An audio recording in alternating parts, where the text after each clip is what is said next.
Yeah, so part two focuses on the power of forgiveness. Like I said, part one was just about the five apology languages. This part we're going to go into depth about the power of forgiveness. But I do want to give, for those who weren't able to be on for part one, I definitely do want to give a recap of the five apology languages just briefly. So yeah, the five apology languages, starting with the first one, is expressing regret, which the book titles as I'm sorry. Expressing regret focuses on what you did or failed to do and how it affected the other person. The second one is accepting responsibility, aka I was wrong. So this description that the book says is for many, the important part of an apology is acknowledging that they were wrong and that often our reluctance to admit our wrongdoing is tied to our sense of self-worth, primarily from childhood. Then we also went over the third one, which was making restitution, which the book phrases as, how can I make it right? So the book describes this one as making up for the loss that the other person experienced with the willingness to inform the offended party that you care to make things right. So then the fourth one is plan change, aka I'll take steps to prevent a recurrence, recognizing that his or her actions were unhelpful, counterproductive, or even destructive, and choosing to make lasting improvements. And then the very last one of the five apology languages is requesting forgiveness, which the book phrases as, can you find it in your heart? So for this one, you want to see the relationship fully restored, but the key thing is you are willing to put the future of the relationship in the hands of the offended person. And for this one, the book also talks about fear of rejection and fear of admitting failure or having a controlling personality can make requesting forgiveness pretty difficult. So those were the kind of like five apology languages that we went over. And we went into detail about how each one applies to certain situations and how each one can either become favorable for you or probably difficult in certain circumstances.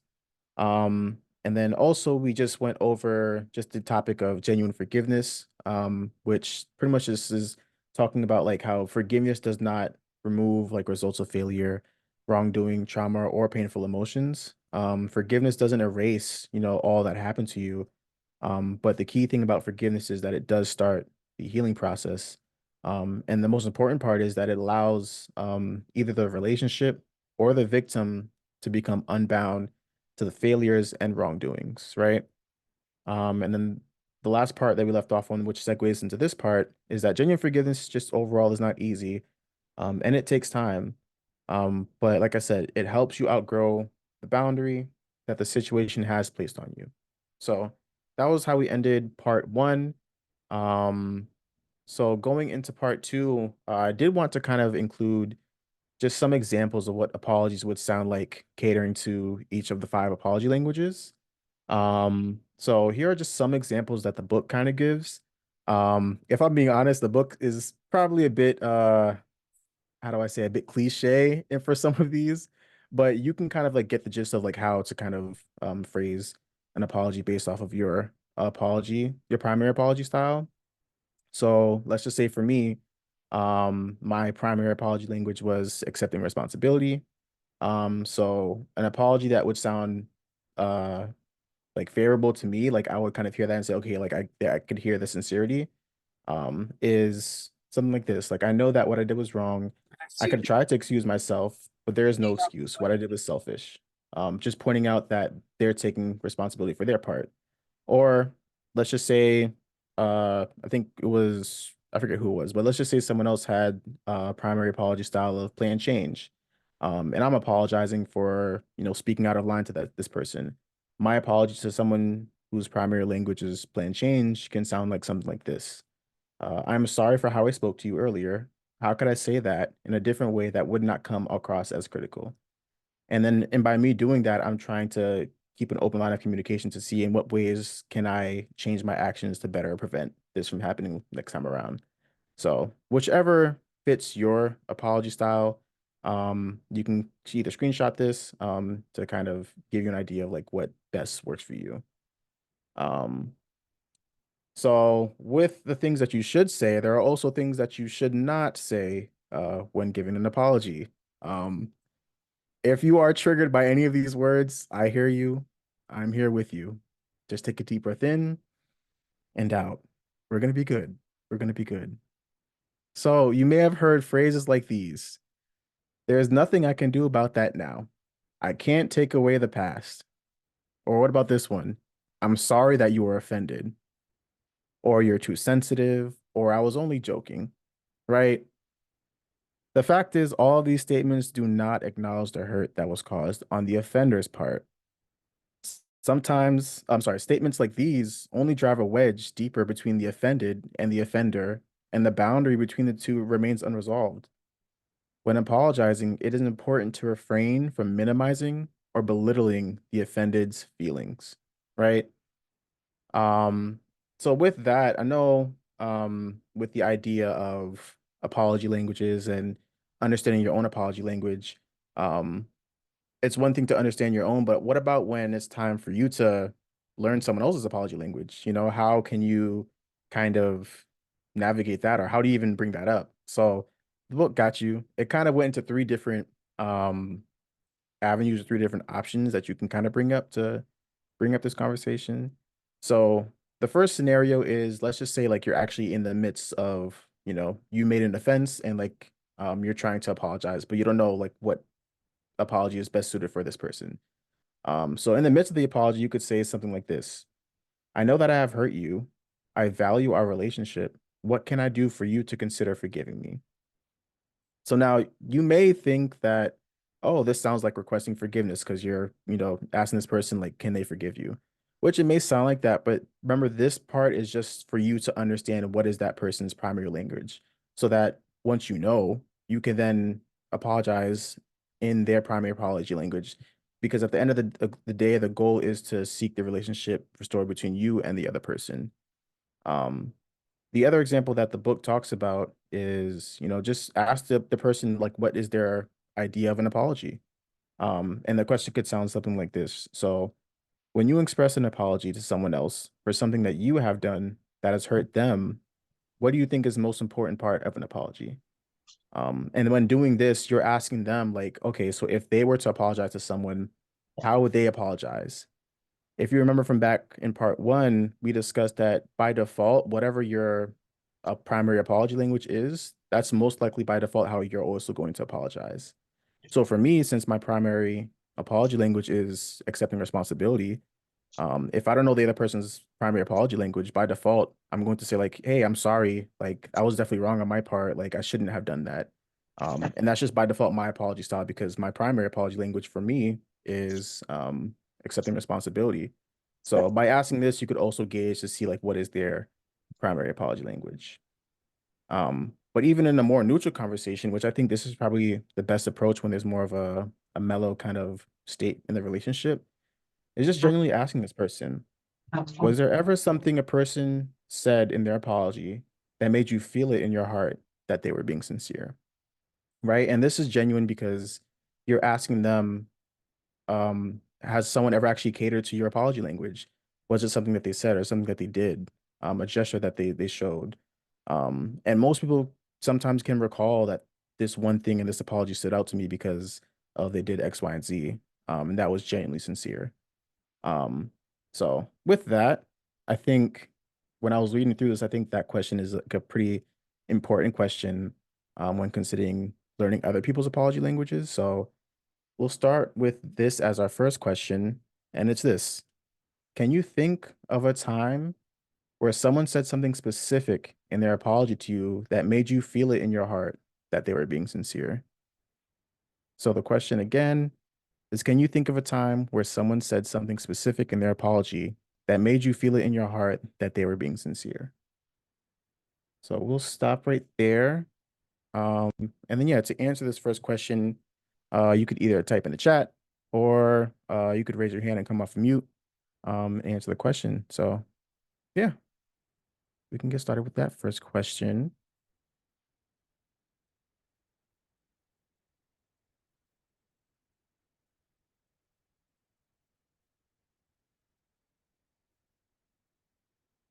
So the question again is, can you think of a time where someone said something specific in their apology that made you feel it in your heart that you were being sincere? And I give you a few moments to think about that. And while you're thinking, I know for me, there were a few apologies I think that I could definitely say I have like glossed over in the moment. Um, but when I really think back to it, there was one I think specific apology that um catered to me because I could definitely tell the sincerity in how they felt. So I had a friend, we would be playing games, and sometimes games get heated. Sometimes we say things that we don't mean. And in the heat of the moment, he was just like, bro, like stop being a big baby, bro. Like you're whining and it's annoying me. And I took offense to that. I'm like, you don't normally say stuff like that. So I kind of didn't say anything about it, but afterwards I kind of told him like, listen, bro, like that wasn't cool of you. Um, but one thing he said was like, yeah, bro, like that's just not something I would typically do or say. I like in the heat of the moment, like I just like lashed out at you and like that was uncalled for. But what stuck out to me as sincere was him, number one, acknowledging that he lashed out, and then number two, acknowledging that the words that he said was hurtful. Um, and and also number three, just him apologizing in general, like that he said, those things. Um, Now had it been something where it's like, yeah, I'm sorry, like I said those things to you, even though like that's genuinely how he felt, like it may not have come off to me as like a sincere apology because he didn't necessarily acknowledge what he was saying. So yeah, I think that's like kind of one example for me. But Devonte, I see your hand up, bro. Yeah, everybody. So I was thinking about this question. I have hey Aunt Ruthie, I had to say hi to you. So I was thinking about this question and I have a specific and then a general. So general, I thought about like so Donyelle, for example, right? So if I'm upset, I guess I do get upset. I'm not smiling all the time. But when I do get upset and she does something, she will ask me like this question. Hey Natalie, she will ask me this simple question like what I did, like what triggered you. So I let her know like what is it that triggered me because your partners be really triggering you. And nobody knows how to push how you push your buttons like your partner. Oh man, this is like the buttons right there, and they're just like you know. But when she asked me that simple question like what triggered me, I'm able to look back. And what I really appreciate is once she realized what she's done in the apology, she says, I apologize for the action done. And she also says, I apologize for triggering this that happened years ago.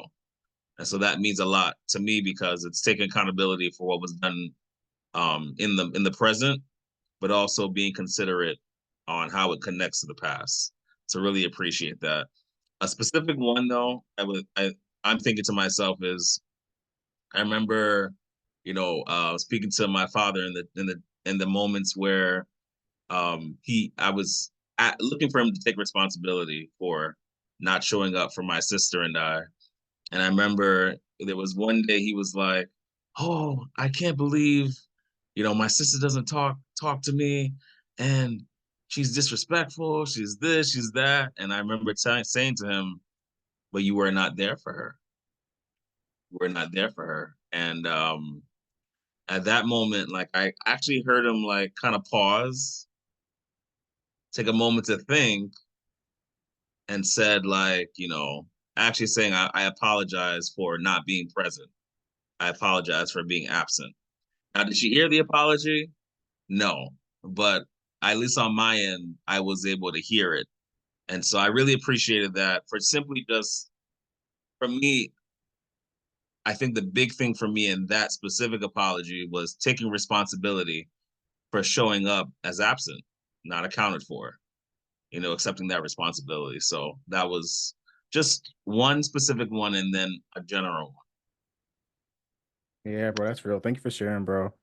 Um, and I'm curious, is that like both, I guess both apologies with Danielle and then with your father as well. Does that also like cater to your results for like your apology languages? Like how does that fit into like your results? Yeah, I think I am really bothered by when someone does something and I tell them what they're doing and they kind of just gloss over it like, okay, and then they just want to move on with life and not address it. to me that just comes across like I don't care about you. And maybe in the past, like, so for me, like I'm in a place where I'm trying to learn about these things and communicate them effectively. In the past, I didn't have the language or the words to express myself. But now that I do, and I'm letting you know, like, hey, this bothered me. I would appreciate that you take responsibility. It doesn't mean that you were intentional. It doesn't mean that you were intentionally trying to hurt me, but your action did hurt, you know? And so when I'm able to communicate that effectively, I think it bothers me when that person's not able to receive it as easily. And it could be because of their own stuff, right? It could be because, you know, an apology for them would be triggering in terms of their past and not feeling and feeling less than. And I have consideration for that, right? But even when I address that and somebody just wants to brush it over, I think that's when I really just like, okay, I'm talking to you a couple times, I'm confronting the situation, and if this continues as is, I might have to distance myself. Yeah. Yeah, bro, that's real. And like kudos to you for like recognizing like that boundary. And like understanding like some situations just require that distance. Hmm. So yeah, definitely kudos to you. Thank you, bro. And then Clifton, your hands up, bro.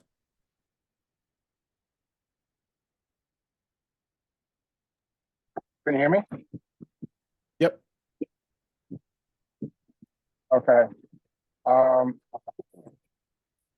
so uh, I'll be honest with you. Like, I feel like I'm constantly learning what I know how I like to receive apologies, which is like you guys mentioned, like somebody who can express the understanding of the offense, like that's like golden. But like to hold somebody accountable for an offense, it's just like,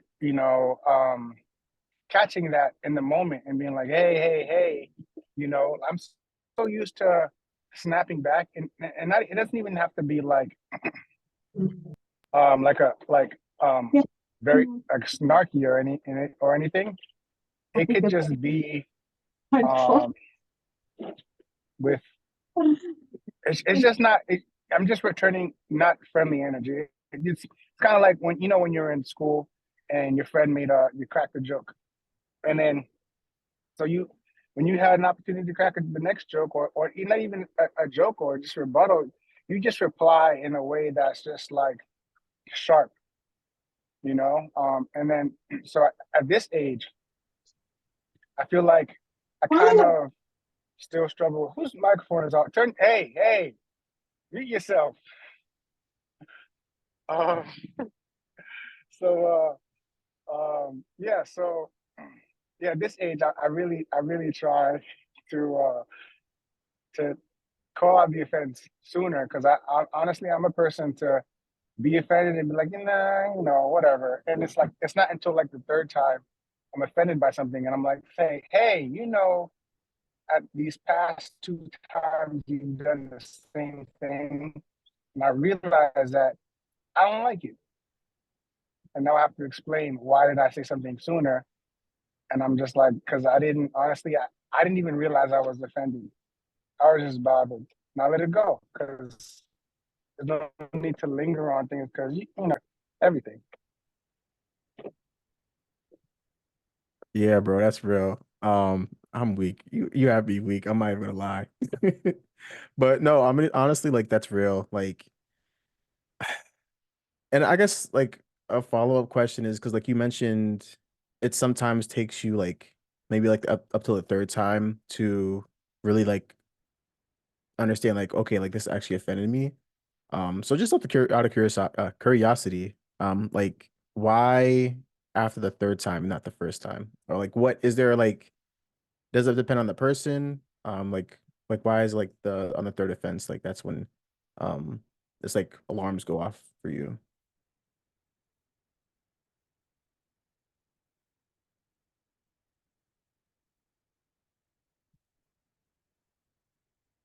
Wait, I don't know if you're speaking. You're on mute, Clifton. Okay, okay. I'm sorry. You said you said why after hello? Hello? Yeah, it's breaking up a little bit. Oh, did we lose him? Okay, I think we lost him. Alrighty, so oh, looks like he's back. Clifton, can you hear me?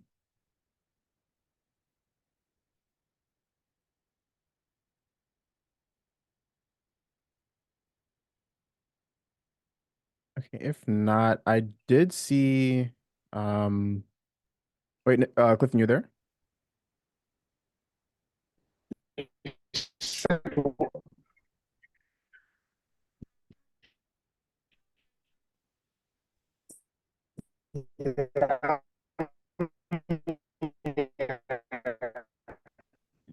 Yeah, bro, you're still breaking up. I don't know if it's like maybe connection issue. Um, Actually, I'm gonna jump over to Natalie's comment. And then I'll come swing back to you as well.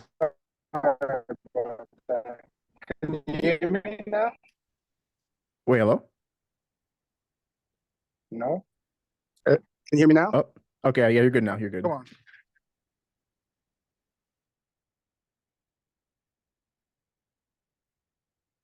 Are you on mute, Clifton? Oh, I didn't know you're talking to me. I just was gonna wait for that. So No, you're good now. You can go. oh, okay, okay. My bad. No, you're good. You're good. So you said why after the third time? Yeah, yep. Uh, depends on how subtle the offense is, because sometimes the offense is subtle. I can't really detect how I feel about it. I just know that I'm not really feeling fond of it. You know what I mean? Especially coming um, from a culture, childhood of, you joke, you say things, and it's like, you're supposed to take things lightly. Don't be too serious about things. So if it's supposed to be light, taken lightly, then I don't take offense to it. I give a perfect example.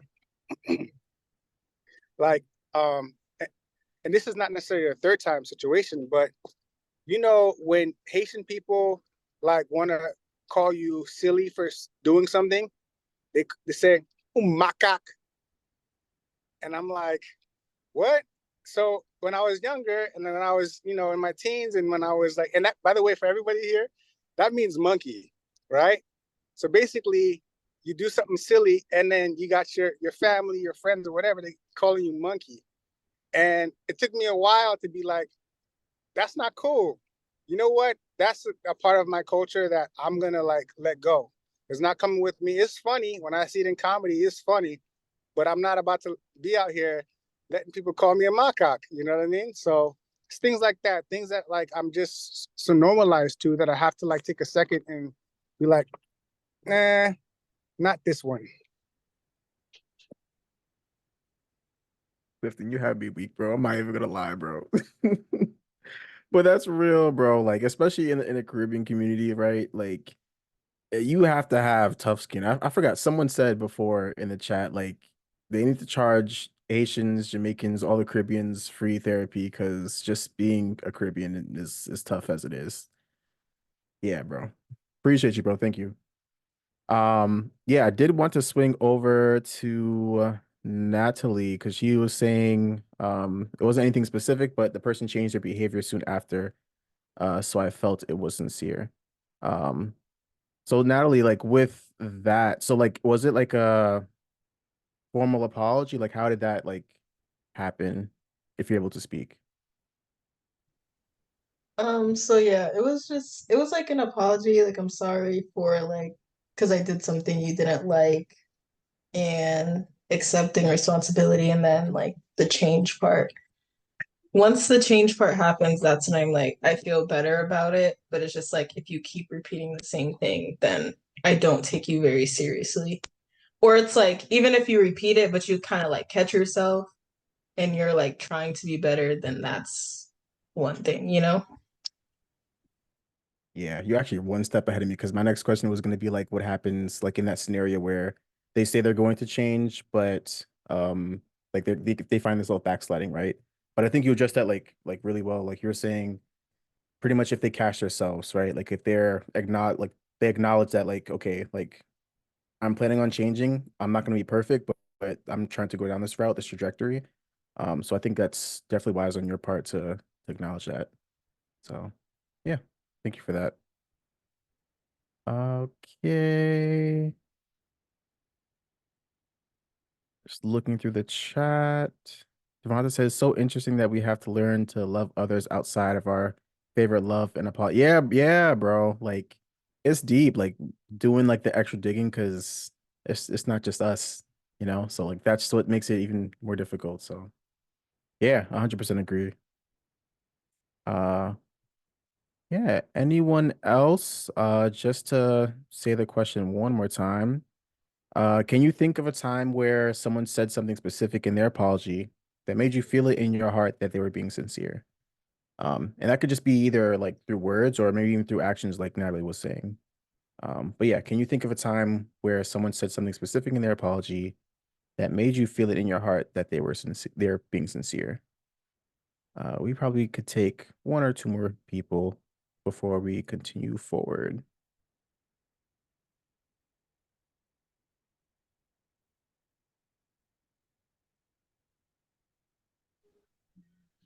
I don't have an answer to that question, but I just want to say, Joab, you doing great. That's all. That's it. That's all I have to say. You're doing great. Okay, I'm leaving now.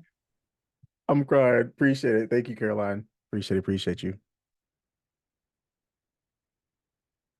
All righty. All right, so with that, we could segue on to the further parts of the presentation.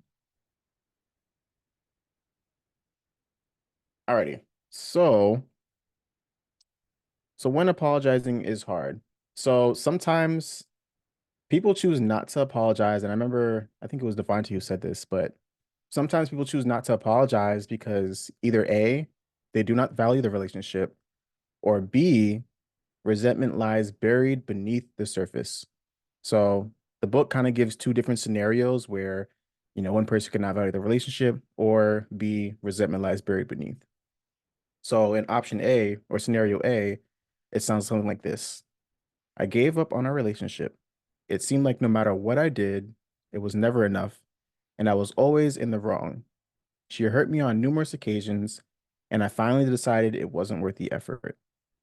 And then for scenario B, where resentment lies buried beneath the surface, the book describes something like this.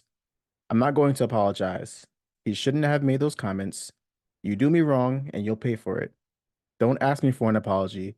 You deserve what you got, and don't ever do it again, or it will be worse. Actually, now that I read it over again, it kind of sounds like maybe older Caribbean folks. Maybe not. I don't know. But regardless, the reality is all of us sometimes make harsh, critical, and unloving statements, and we sometimes behave in hurtful and destructive ways. However, the person who refuses to recognize the need for an apology, whether scenario A or scenario B, they will often have a life filled with broken relationships, right? I'll say that one more time. So, however, this person who refuses to recognize the need for an apology will often have a life filled with broken relationships. So, looking more in detail with that, the book talks about, people's conscience, right? Often people's conscience have been trained to shift the guilt to someone else. They actually have what the book calls an insensitive conscience. And what this means is they're unable to see that the wrong rests within themselves. An insensitive conscience is coupled with low self-esteem. If you remember from part one, we talked about how I believe it was accepting responsibility was hard for those who have low self-esteem, because to admit wrong is to be bad, and that stemmed from childhood. Same thing with the insensitive conscience. Someone may have been taught growing up that apologizing is a sign of weakness. The parents who model this philosophy usually have low self-esteem themselves. Parents often blame the children for any problems that develop in the family, and consequently, the children develop a sense of low self-esteem and carry this to the next generation. This defense mechanism is referred to as deflection. When refusing to accept the consequence of their own actions, deflection can become pathological and affect not only the mental health of the deflector, but also those they interact with, right? So these are just some examples of when someone is unwilling to apologize or it's hard for them to apologize. But then on the other end of the spectrum, sometimes apologizing can be too much. So over apologizing. So people who tend to be overly apologetic do so for many reasons. Some people apologize frequently because they are frequently guilty of words or actions that inflict pain on others. So it could sound something like this. I usually feel as if everything is my fault. At work, at home, in all my relationships. I guess I never felt good about myself. So when things go wrong in a relationship, I just assume it's my fault. So I apologize. But anytime there was any sense of tension between this person and the other person, they immediately apologized. The problem here is deficiency in relationship skills. These people have learned to cope with this deficiency by frequently and freely apologizing. So this is just pretty much describing like on the other end of the spectrum of not being able to apologize, apologizing too much, right? Um, so with that, getting into the second question, which kind of revolves around the topic of insensitive conscience. Again, insensitive conscience just means, not being able to see that the wrong rests with yourselves or themselves. The question is this: can you identify with either over apologizing and or being unwilling to apologize? And the part two to that question is how has this kind of affected your relationships? So it is a loaded question, but we'll try to dissect that into either two parts, or you could just focus on the first question. So again, the question is, with the topic of insensitive conscience, can you identify with either over apologizing and or being unwilling to apologize? And how has this affected your relationships? Ooh, Caroline stepped right up to the plate. The floor is yours. Um, Sometimes it's hard for me to apologize. Because apologizing for me forces you to be vulnerable. Um, Nobody. See, I see the baby. Hey, baby. Um, and then it puts you in a position like, okay, you apologize, but now what you gonna do about it? And sometimes I'm not always in the right frame of mind to want to change my behavior. But then when I see the impact it has had on my marriage, especially, when the man gets to a point where he's just like, bro, I've told you what's wrong like 1,000 times. You keep saying you're sorry, but I don't see changed behavior.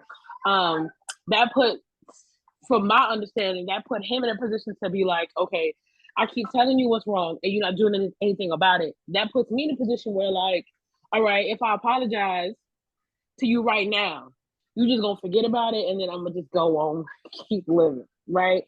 But then that creates a cycle of one, resentment, and two, lack of accountability and lack of initiative. So like you're saying you're sorry, but your behavior's not changing. So it's just like, you really sorry or you just trying to placate me? And so now we've been married for 11 years. And so I've had to like, now I'm mature enough now, still working on it, to like when he addresses something, he says, Caroline, XYZ is the problem. I don't like when you did XYZ or you didn't communicate XYZ. It's to like, I want the apology and the change behavior to shake hands, like go together. The vulnerability, yes, it's uncomfortable, but I have to also remember that I must create space in my relationship for him to bring his complaint, but then also he's not bringing those things to my attention out of malintent, right? He's bringing that to my attention because maybe it's an area that I need to grow in. That's another reason why it's uncomfortable to apologize, because then you have to come to the realization that like you're not as mature or not as growing or you're not as healed as you thought you were. And that can be very like, I'm fine as I am. That's another reason why people don't want to be in relationships. But that's not what this episode is about. So I kind of find it hard to apologize again, in reiterating, because it exposes your most, weak points. Like, you apologize for it, and then it's just like, so now what do I have to do? Because now you have to do extra and jump through hoops and whatever that may look like for you as a person, or you in a relationship, friendship, or otherwise. Like, how do I repair this? Because I don't want it to, it's multi-layered. It's not just like, ooh, I don't want to apologize. Well, I'm not a narcissist, so it's different. That's a whole other level of But for me, no, don't laugh. I am so serious. When you apologize, it's like, you sincere, or you like just saying words out your mouth, you know? So that's, for me, it's just like, I've had to be more intentional.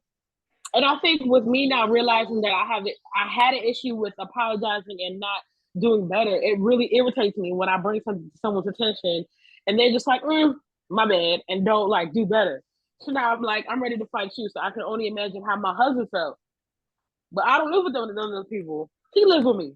So to see somebody say, hey, don't put that over there, and you keep putting it over there, I want to square up. So I can only imagine how my husband has felt. So me doing better in that area, to my understanding, he ain't been complaining. But, again, he a man. So I don't know. I'm just,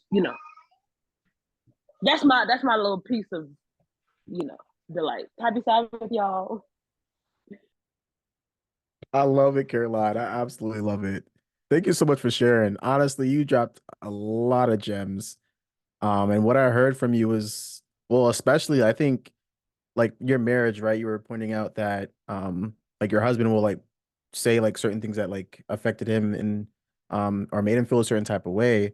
But he's able to do that. And also like you just said, like you're working on trying to be more catering to like what at least what it sounds like for him is like more so like the plan change side of it, where it's like you did something and he's expecting you to see he's expecting to see a different something different, so like a recurrence doesn't happen. But I love how you're admitting that um even though like it's hard, um and like you're absolutely right, it's a vulnerable process, but you're still working to work towards that change, right?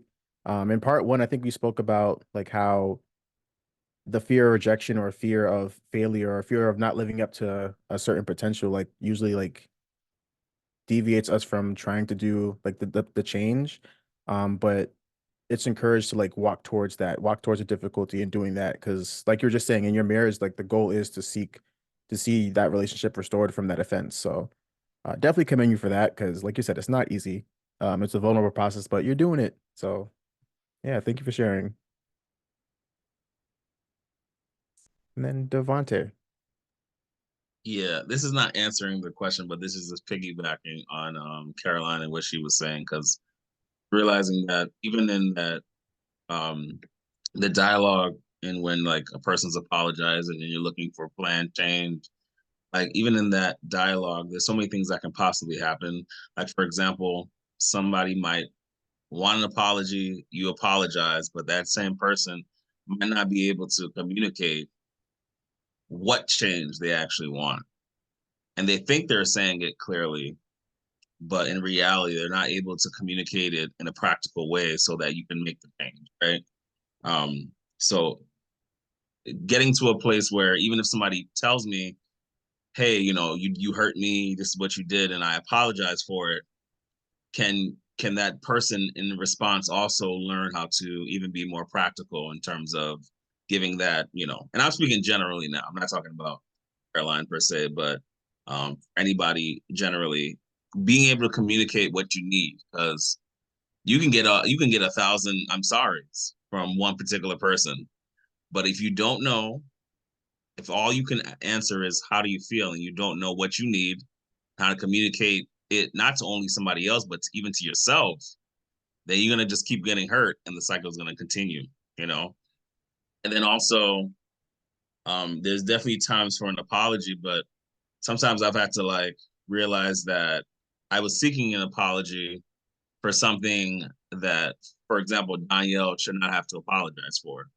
Because in reality, and this is not all the time, right? There are times that people deserve apology, but sometimes it's a person might be getting triggered because of their own stuff that's going on.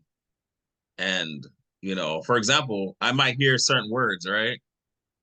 And you couldn't tell me nothing. I heard those certain words out of Donyelle's mouth, and I was like, I know she said that with an attitude. I know it. And I was like, this is what you said. You said it with this energy. You said it with this energy. And then she'd be like, what are you talking about?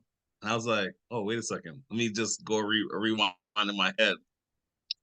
I'm being a little dramatic. I'm being a little extra on it. I'm putting a little extra like volume on it, And so I had to swallow those, and say that's my own stuff. But if she actually did do it, I'm standing. Is it? It's a no. Yeah, it is 10 tones Standing on down. business. Yeah, no. It's like when you're standing 10 toes down. I was like, oh, I'm standing 15 toes down. I was like, I don't have 15 toes. That's how I'm standing 10 toes down.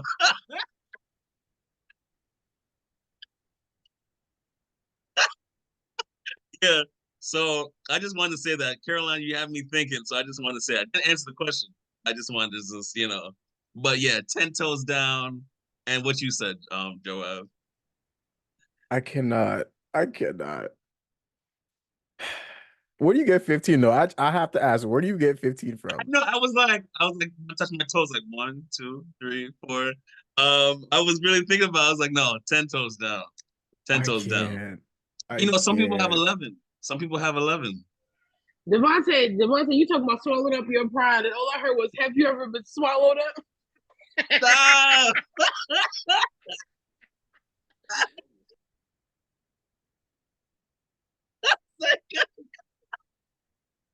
I'm done.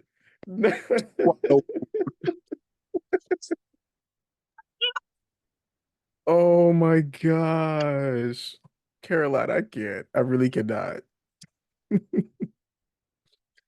Oh my goodness. Y'all are killing me. Y'all are absolutely killing me. Oh man. Well, thank you, Devontae, for sharing, bro. Arshley, your hand is up. Good evening, everyone. Love this question. I can relate to both over apologizing and being hesitant, but I would say that I lean more heavily to over apologizing.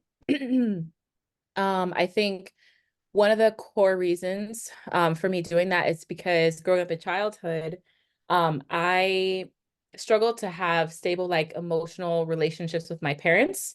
So I also grew up in a Caribbean household. So yes, I agree, our therapy should be free. But the emotional aspect wasn't always there. So whenever there was a disconnect in the relationship, it was understood that it was the child to come to the parent to restore that relationship. Whether I had to, do something, ask for forgiveness, ask for apologies, things like that. So when I got older, I grew very uncomfortable with uncomfortable spaces in relationships. So if there was a disagreement or if there was a grievance, I was quick to apologize because I wanted to avoid that emotional disconnect. I wanted to avoid that space and I didn't want to be left alone. That kind of inner child being afraid of being by herself. So I would overcompensate, over apologize, and kind of like restore that relationship as quickly as possible so I wouldn't feel that sense of abandonment. I wouldn't feel that sense of emotional neglect. As I'm getting older, I'm realizing that healthy relationships also need to leave room for that uncomfortable space because that's where growth happens. When there's a strife or when there's a disagreement or grievance in the relationship, sometimes that's an opportunity for both parties to say, okay, is this relationship worth fighting for? And if it is, how do we make amends and how do we grow and move forward from there? It's a hard thing to do. And adult relationships are even more nuanced to navigate, but I'm realizing that about me. And I'm trying not to always be so quick to over apologize. I still want to be in the space where, like, if I do notice I did something wrong, I do want to step up and apologize. But even in that, I want to take the time to reflect on what I've done and to really process what I've done, where that comes from, and grow from that, or at least somehow process that first before apologizing. Because I don't want the intent of apologizing to be, okay, I just want the relationship to go back to where it was. Because it probably won't go back to the way it was. It may even get better, but that requires me to be honest with myself and to present myself in honesty. Hey, like I really messed up. This relationship that matters to me, and to really be okay with where the cards may fall. And it's not always comfortable. It's not always easy, because sometimes there are relationships where I have apologized and it's kind of like, just like, well, I'm done, and there also have been relationships where I have waited for an apology and it never came. So sometimes I have to be okay with that, and it's hard, but that's kind of what I'm growing into. Wow. Actually, like I love that. Like so many gems. Like what I heard is like the uncomfortability part is both well uncomfortable, but it's also much needed, right? And you touched on that. You touched on um and I think the book also like kind of backs up what you were saying about like when you over apologize too, is kind of like you're, for lack of better words, kind of like letting the situation off the hook when sometimes the situation just needs to kind of dwell in that space. And like you're saying, that brings on growth. So yeah, it's 100% spot on. You absolutely nailed it. So thank you, Ashley. So I saw Clifton's hands first and then Aunt Viv. Yeah. I kind of feel like there doesn't sometimes I don't know. I just feel like there's definitely a case of over apologizing in our culture, society. Like, when you're late, oh sorry I'm late, versus like, thank you for your patience. Or, you miss someone's call, you'd be like, sorry I missed your call, versus like, hey, I missed your call. What's up? Like, why are you apologizing for, like, unless you had like an appointment or something, you actually missed like a rendezvous with somebody, then it's like apologies deserved. But for me, I think that like I really try to not apologize wherever possible. And sometimes I get it, an apology is necessary because sometimes people, they want to hear what you learned and they want to hear, I'm sorry. But what if it's like, what am I sorry for? Like, hold on, just bear with me for a second. It's more like, hey, wow, thank you for sharing. I really see how that offended you. And the next time we're in a situation like this, I'm going to take a different approach. But like, what do I have to go and say? I'm sorry for what I did. You know what I mean? Like, I'm sorry for, and I get it. Sometimes it's necessary, but I just feel like it's definitely overused. And I'm one of the people who like don't give that apology from time to time, where I have to go back and say, my apologies for not apologizing. I thought I clarified that I understood and that we would be good. So I don't know. Yeah, that's real. I think with that, like, it makes me think back to what Devonte was saying too about like sometimes like you could be giving an apology, but there's like so much resentment on the other end that sometimes like the apology you can give is also genuine, but may not also be received as well. So it really depends, but I think what you're saying with like the over apology side of it, where you're apologizing for missing a phone call.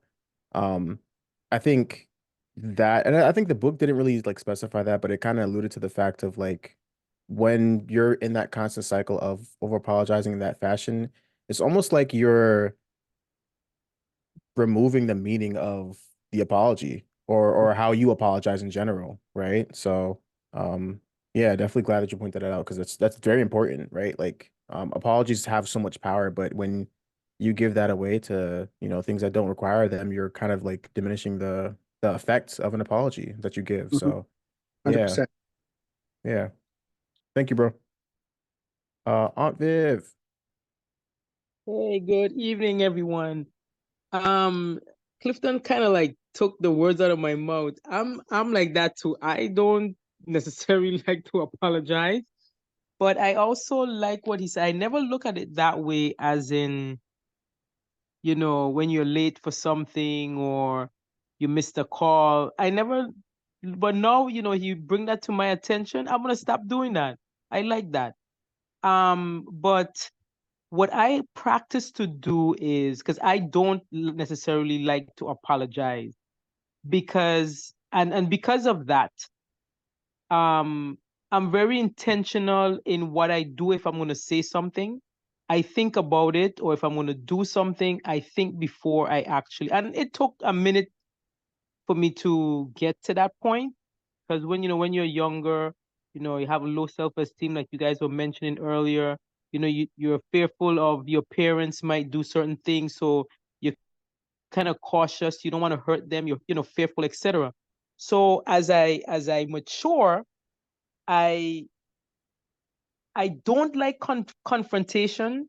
I don't like things to be under upset. And I know, yes, I live in a world where there is that atmosphere where there's going to be hostility, there's going to be disagreements, etc.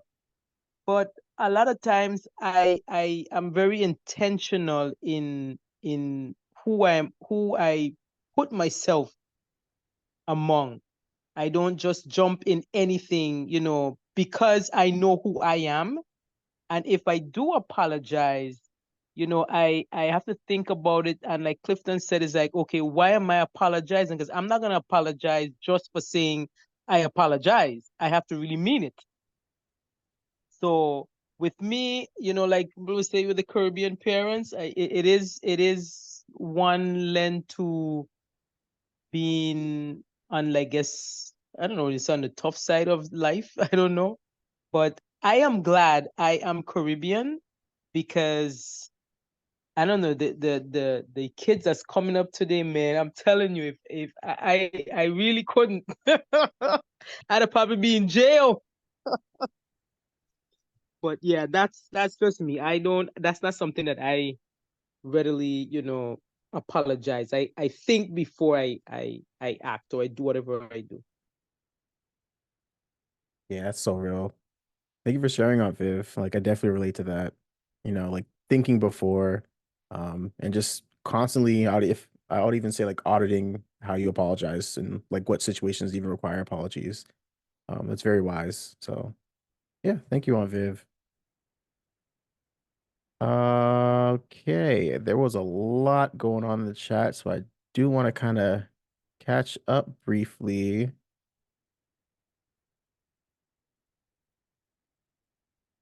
Okay, Stephanie, your hands up.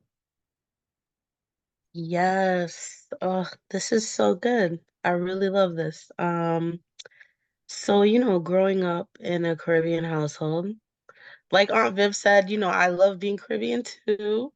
But growing up in a Caribbean household, let me tell you, everything was your fault, even when it wasn't.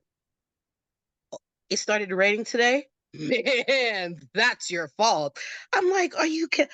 What? What did I even do?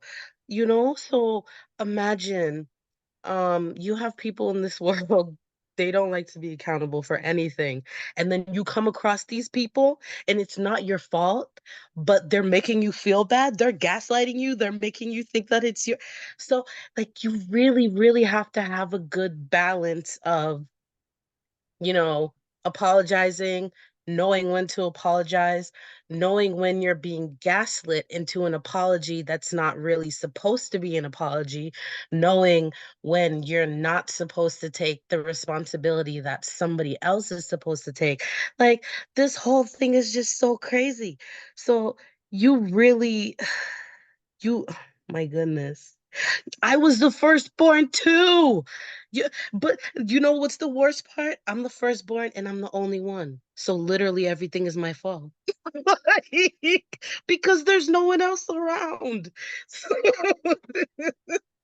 but it was just it was just really stressful, figuring out the balance. And, I'm 33 now and I feel like I figured it out.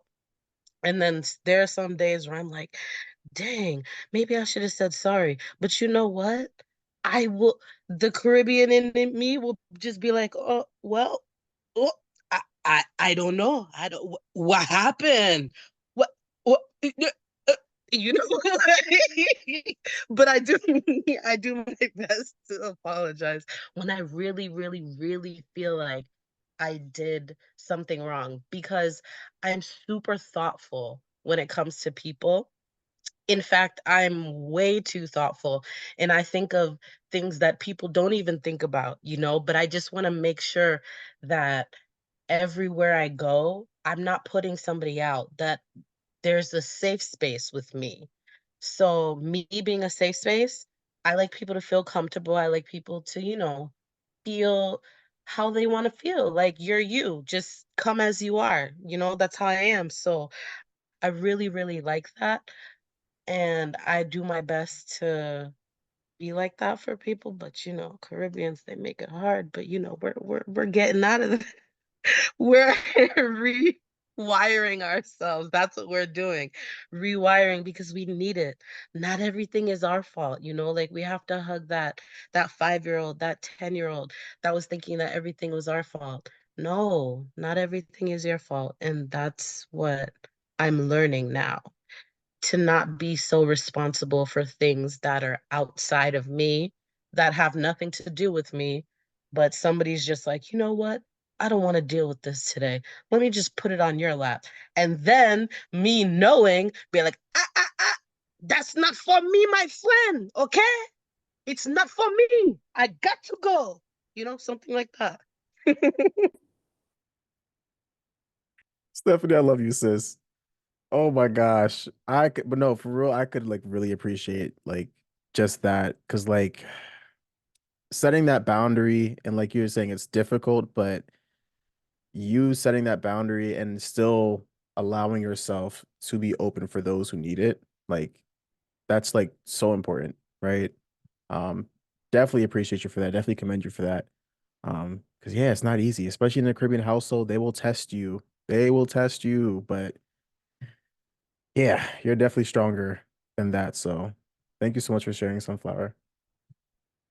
Uh, Devonte, you had your hand up earlier. Did you want to say something or? I put my hand down, but since you called on me, I said, why Oh, not? I should share it. okay. So you missed in the chat. This is what I said. I said that there was this one lady from my home church that demanded an apology from me, and she's still waiting for it. So that's what I, as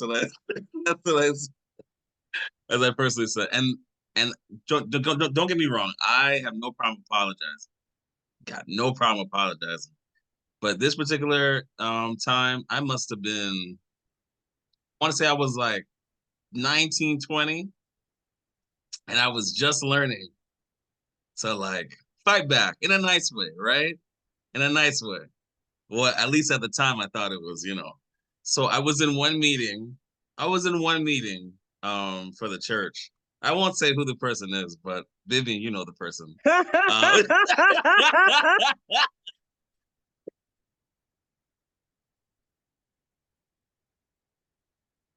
so I'm It's her sitting in this laugh. meeting.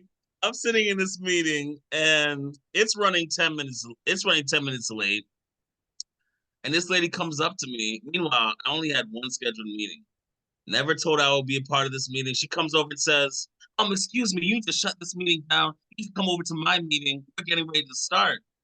And I wanted to look under the seat, up to the sky, look to the wall, and wondering who she's talking to. So she's like, she's like pulling me, and I'm like ignoring her. Then she comes over again, says the same thing. And I told her, you can start your meeting, and I'm not gonna be there. You will not see me in your meeting. So enjoy. That's what I said to her. That's right. That's right. And I said, enjoy your meeting. Have a nice one. So she comes downstairs. She's talking to 5 people. You can tell she's. You ever seen those cartoon characters and the smoke just. Whoo! That's what she's like this, and this is me. I'm by the wall like this. I'm like the wall. I'm like this.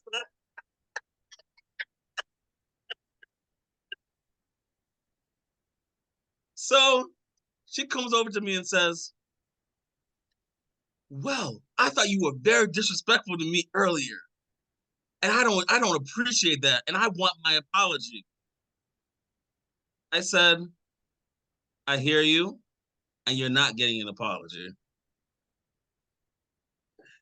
Then she says, then she goes outside, she comes back in. Then she goes, actually, I've been talking to two people, and they've been saying, they've been talking about how you're acting different. I said, really? Can you tell those people to come and talk to me in my face? And I said, why are they telling you that? Come and talk to me. I said, who are these people? Let's talk about it. And meanwhile, one of these ladies that she was referring to was a lady that wanted me to get her the water and just had her hand up like this, like as if I was her waiter. So I know she's gonna call me fresh too, and that's okay. That's okay. I told her, I was like, I know you want your apology, but I'm not giving you an apology. You wanted me to come to a meeting. You asked me to come to the meeting in a nice way. You don't demand that I come and then demand an apology. So you're not getting your apology. And she's still waiting. That was almost 10 years ago. She's still waiting on the apology. But that was about it. That's what I wanted to share. Wow. Wow. I agree with you on that part. Like, apologies are not demanded. They're given. Um, did you really have to add enjoy at the end of that though? I think that maybe that part you could have cut that one out. I'm just saying you that one maybe cut that back, could have You cut that know, out. But listen, I didn't say I did it perfectly, right? I didn't say I did it perfectly. But at the time, it felt so good. I'd have I feel probably you. done the same thing too. I can't. I cannot. It's a process though. It's a It's the process. process. It's a It's the process. process. Appreciate you, bro. I see Natalie's hand up and then Aunt Viv. I just wanted to say I love that the water lady was a part of this story at the end because I'm like it had to be the lady in the with the water. She had to be involved somehow. But second, I'm sorry, I was laughing so hard. But secondly, people always say you change when you don't let them be mean to you anymore. It's like, because some people, they're just unnecessarily rude. Like, she came over to you, you better be at the meeting. Like, what are you talking about, bro? You know, like, it's just crazy. It's just crazy sometimes. Yeah, that's real. That's where you gotta change right behind their face so they know that you changed, but change for the better, right? So that's real. That that Mhm. that is one thing I will, with like in Devonte's case, and I know the church that he's speaking about, and that's one of the things that I have a problem with some adults that they don't know how to effectively communicate with younger children, teenagers, and adults. There's a saying when we were growing up that says there's more than one way to skin a cat. And I tell my kids that all the time. So don't think that, okay, yes, you get away with it now, that, it will continue. Or you think that you could do this to me and think that you'll get away with it. No, your time will come. And that's why when it comes to apology, I mean, I am intentional how I speak to young people, children, because I don't want them to go, like, oh my gosh, that lady is so mean. Or, I don't like that because I was a child too, So I don't want them, although they might be doing something wrong, I approach them in a way, or they might be disturbing. I'm like, wait a minute, what happened? How come you're doing this? Or, I would turn the situation to like a joke and then have them, and to get their attention, and they do what they need to do. So that is one thing I realize that adults they need probably some communication skills or something. I don't know. Well, I go to Devonte for some lessons.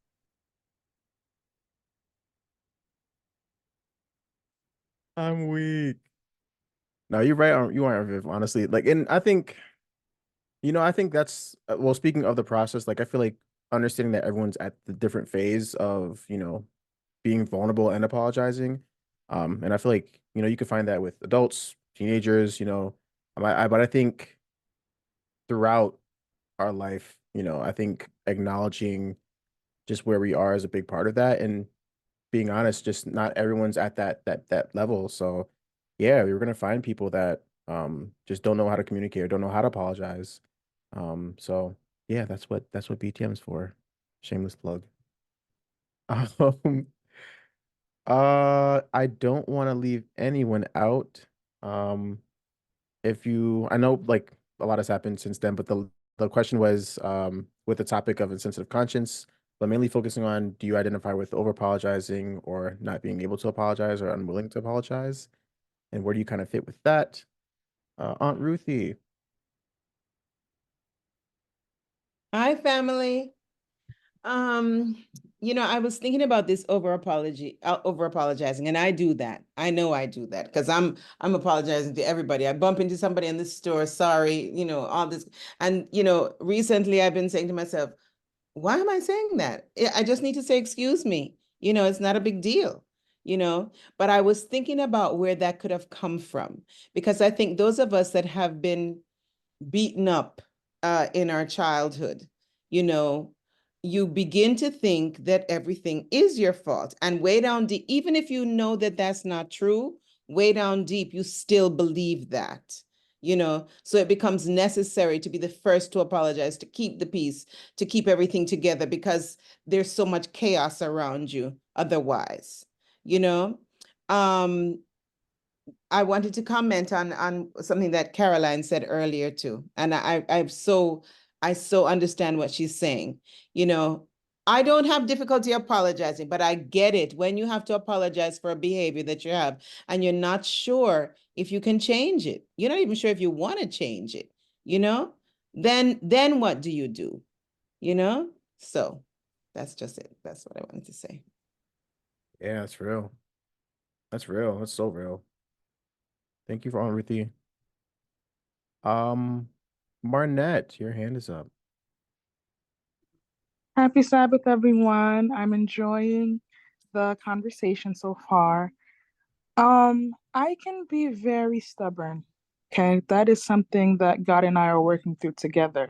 Okay, it is a very stubborn process, but we're getting through it. Okay, so there are some times where I'm unwilling to apologize because I feel like I need to be 100% wrong.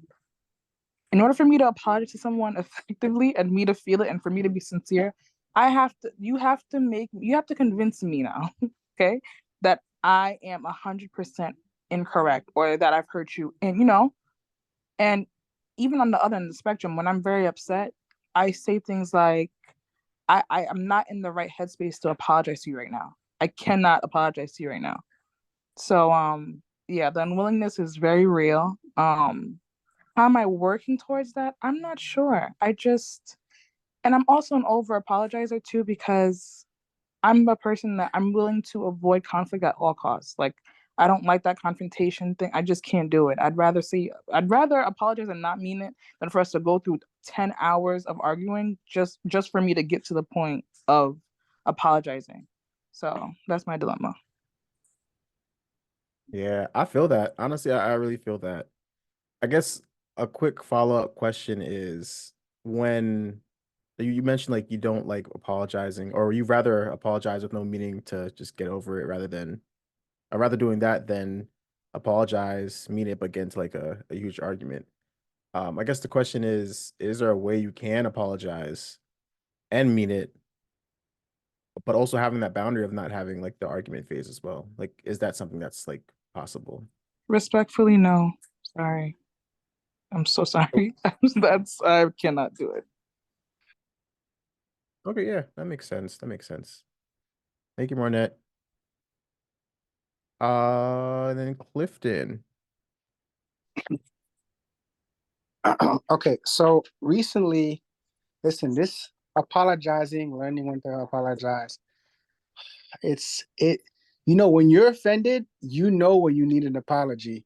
When somebody else is offended, it takes moving mountains to be convinced that they deserve an apology. And I believe, well, not I believe, I know it's pride.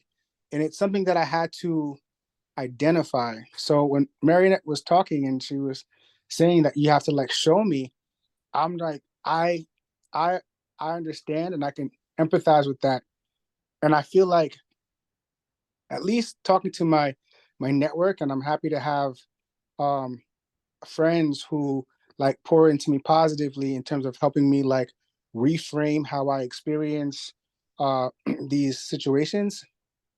And my friend had said like the role of a relationship is like to help. You're helping somebody. So whether it's a friend, whether it's your partner, um, any relationship you have, the role is to help. So in that space, and this is how I internalized it for me. I'm like, in my space, if I say something to someone and it had nothing, like even if like it's my true thoughts or how I felt, and they felt offended by what I said, then they deserve an apology, even though I feel righteous in terms of I didn't say anything wrong. I think at that moment, it takes a lot of time and a lot of strength to go back and kind of like understand, okay, how did I say it? Like, how would the person would have received the message better? How would, because at the end of the day, if you're trying to communicate with somebody and you're saying something and it's not hitting them well, they're not being received well, then it's not effective communication. And in a relationship, if you're not growing, you're dividing. And I believe that's a huge reason why a lot of marriages, they just keep getting further and further and further away. So if in those moments you can see that someone is offended by what you said, it doesn't mean you can't say what you said, but you have to kind of understand, okay, what is it that I'm saying and how can I say something to you in a position that's helping you or uplifting you or that's helping you grow versus like, like tearing you down or whatever. Like it could be anything, but it's just trying to analyze, okay, what can I say differently that would have been positive in the situation? And for those circumstances, I will give an apology. It's like I'll apologize, but I know that you're offended by that. And because I value our relationship and I value your feelings, I'm going to apologize and figure out a better way to communicate with you. Yeah, bro, I love that. I absolutely love that. Right. And I think it brings you back to like what the book was saying about like the main theme of just apologizing and forgiveness is always the goal is to always seek to restore or seek to continue or seek to heal, repair the relationship from when the offense was made. So, and yeah, it's hard, it's difficult, but like with that goal in mind, I think, that just it makes it worth doing that even though it's difficult, right? So, But I'd like to add to that, Joab. I would also mhm.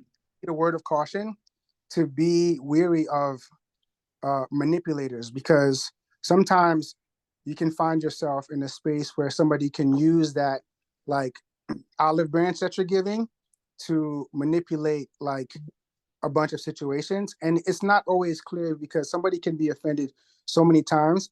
Maybe you have to really like dig up your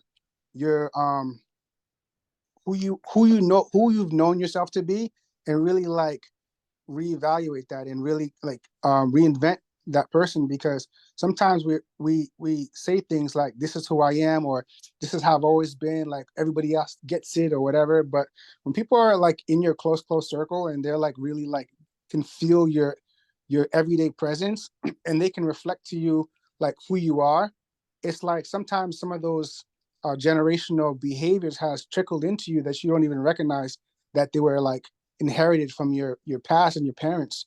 So it's an opportunity to really kind of like dig up those roots and say, you know what, this is who I've known myself to be, but I'm gonna try to be something different. Yeah, bro, I absolutely love that. Absolutely love that. That's so real, bro. Thank you for that, Clifton. Okay, so I see Devonte's hand, then Stephanie, and then I think I have like a little under 30 minutes. So I'll keep chugging along with the rest of the slides and then with our last question. So Devonte. Yeah, I like that tip that Clifton was saying. In order for, and also in order to understand that somebody's manipulating, you actually have to know terminology and different types of manipulators and stuff. So, like, understanding, like, am I in a relationship with my family or friends with somebody that's a manipulator or a gaslighter and so on, right? And if so, that's a different situation. My go-to is not gonna just to is my go-to won't be just to apologize right away. I'm gonna actually unpack what they say, what is being used as a source of manipulation. The other thing is just want to point out what Cherie says, apologizing for the impact, even if it wasn't your intent. I'm not sure if she said it or she was just copying it from before, but I love that. I feel like in this life with the dysfunction that we all come from, we all have levels of dysfunction. And this is just my personal opinion. I feel like most times we're hurting each other based off of sometimes dysfunction that we're aware of, as opposed to dysfunction where we're intentionally trying to hurt. And so I love that reminder, just being in a place, an open space to, if I need to, apologize for not necessarily me doing it based off intention, but hurting you based off of something that I am unaware of or trying to work on and its impact on your life. So Yeah, bro, that's so real. And also thank you, Sheree, for saying that because like it's so crucial to like get that point, like impact over intent. But like also what you Devontae and then Clifton were saying also about like also knowing to when to set that boundary of like you're not being taken advantage of. Like there's that balance between the two, right? So yeah, it's so important. Thank you guys and thank you, Sheree. And then last is Stephanie. So I remember you mentioning somebody who doesn't apologize often, they don't really have that many friends, right? Something like that, something along the lines of that. I'm Not that they want, paraphrasing. Not not that not yeah, that many friends, but you know what I'm trying to say, because I know what you're mm-hmm. trying to say. You know what I'm trying to say. But so I was thinking about that because so as a Caribbean kid, confrontation is something that I used to really hate, because everything just seemed like it was, the kid's fault. So as I got older, I could tell that my relationships did not have the depth that I wanted. And that was primarily because I was afraid to go deeper with people.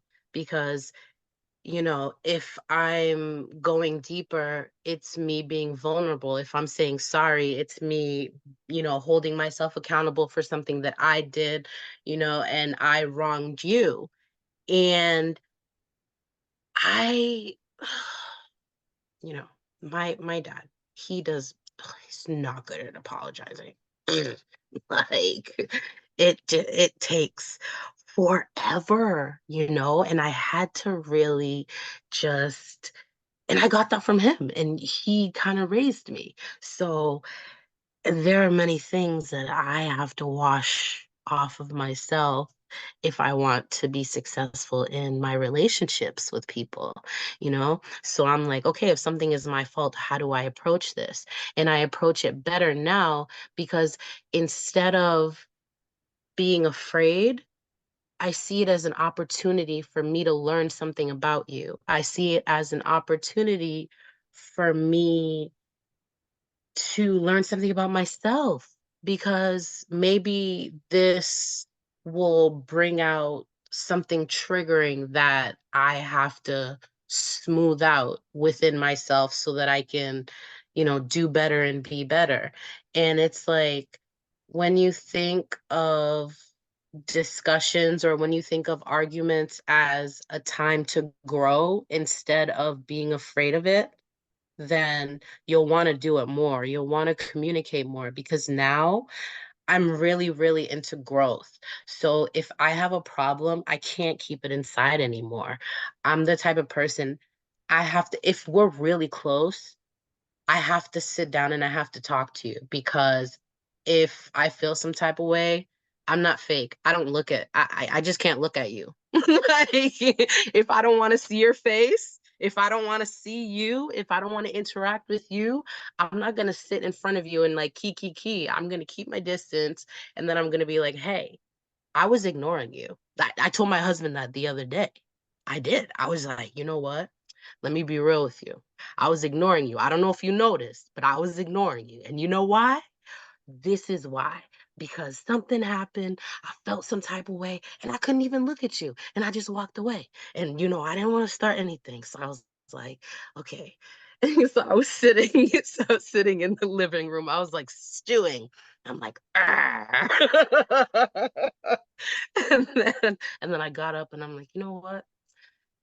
I gotta say something because if I don't say anything, then it's just like it's just not gonna get any better. So I went to him and I was just like, this is what I'm doing. And I was just like, this is what's going on. I needed to talk to you about this. This is how I felt. This is this, that. And it made me so much happier because there's literally nothing to be afraid of when you communicate with people. You sit there and express yourself. You take your biases out. You take, you know, if you know you're gonna feel some type of way, just put it in your mind that this person is not coming at you because sometimes when people take certain tones, they be coming at you, but that's another story.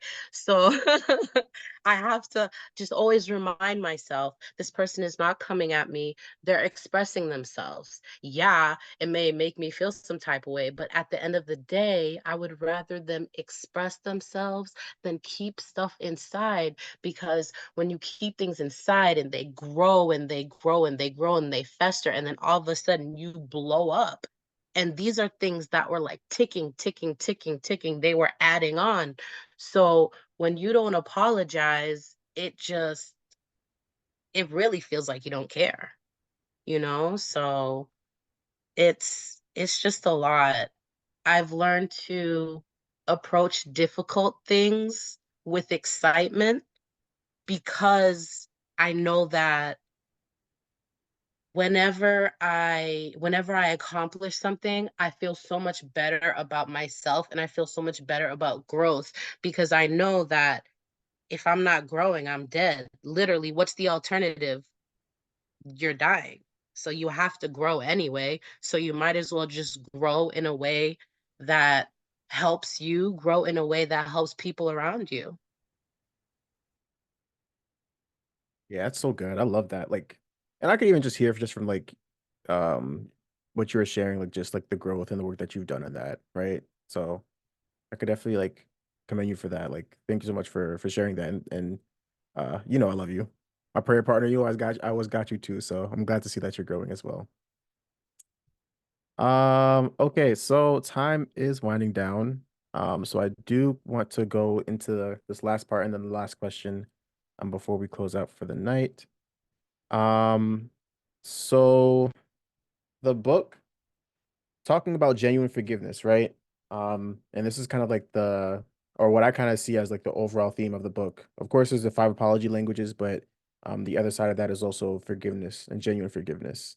So the book kind of breaks it down into this, what it calls the forgiveness cycle, which starts like this. An offense is committed, then an apology is made, and then forgiveness is given, right? So you have these three steps, and then it'll constantly keep revolving. Um, and just like how we see this in like human relationships, you also see this with our relationship with God as well, right? This cycle is clearly seen in God's relationship with people. God desires fellowship with his creatures. That is why the cross of Christ is all about. God offers his forgiveness freely. The Christian message is that in order to experience God's forgiveness, people must respond by deep change or repentance, aka turning around and having faith in Christ. If we would receive God's forgiveness, we must acknowledge our sin and accept his forgiveness. If we confess our sins, He is faithful and just and will forgive our sins. This is the divine model: confession and repentance on the part of the offender, and then forgiveness on the part of the one sinned against, right? And then with this idea of the forgiveness cycle, though, Dr. Chapman and Dr. Thomas, the authors of the book, they went a little deeper in terms of like going back to human relationships. Within this cycle, there's also something else that was shown within the transition from an apology is made and then forgiveness is given. And there's this other option in between. So the book mentions that there were two common types of apologies: to forgive or not to forgive. Of course, as Christians, we are always encouraged to forgive. Colossians 3:13 says, bearing with one another and forgiving each other, forgiving each other whoever has complaint against anyone. Just as the Lord forgave you, so also should you. But also, within this choice, there's another option, and it's this: give me some time to think about it. I know a few other people have the same kind of sentiment, right? Or you could say, I want to forgive you, or I want to apologize, but I have to have time to process this, or I have to have time to really feel my emotions, right? Sometimes we've been hurt so deeply or so often that we literally cannot bring ourselves emotionally, spiritually, or physically to the point of genuinely extending forgiveness.